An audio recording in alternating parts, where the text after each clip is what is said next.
Magandang umaga ho, mga kaludi. Tingnan nyo itong harvest namin na atsal, Emperor F1.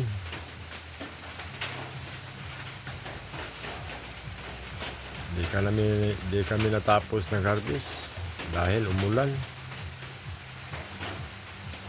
Oh, ang kintab sa mga atsal. Oh, tingnan nyo mga kaludi. Parang karamihan lahat mga malaki.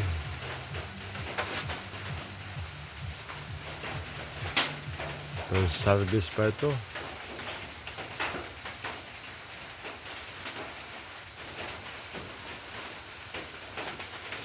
Oh. Mas kulang-kulang nasa mga 60 kilos siguro to lahat. O mga 70 ba ganyan. Hindi pa kami natapos mag-harvest bukas umaga dahil nag-ulan.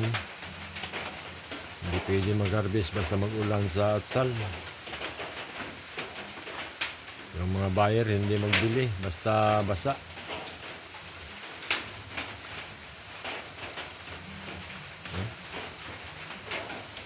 Ang presyo ngayon dito sa amin 230 per kilo.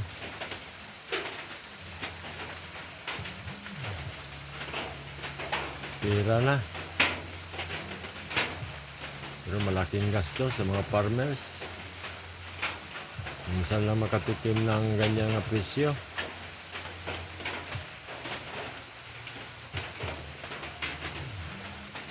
Kaya nga, tingnan nyo, may ilaw-ilaw, mga tawag dyan is kalabangaan.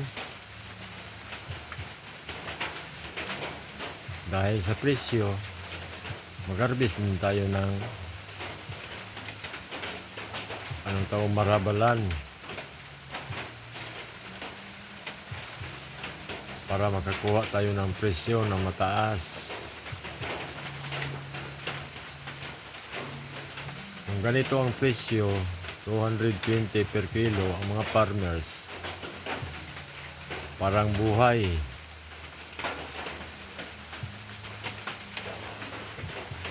Masaya sila pag ganyan ang presyo.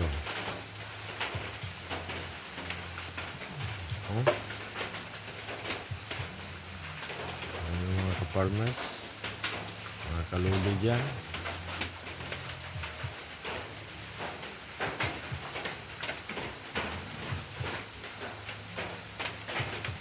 Bukas tapusin namin mag-harvest. Abot sila ito ng mga 150 o 120 pa above, 20 above.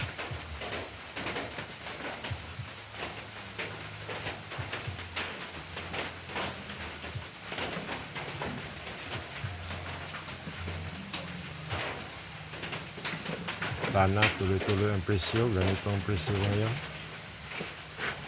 Mahal ang atsal ngayon dahil palaging ulan.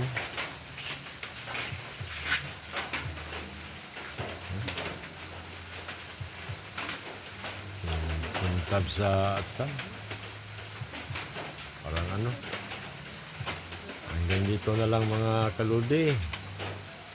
Salamat sa inyong lahat at paki-subscribe na lang po. Like and share kung pwede. Salamat po.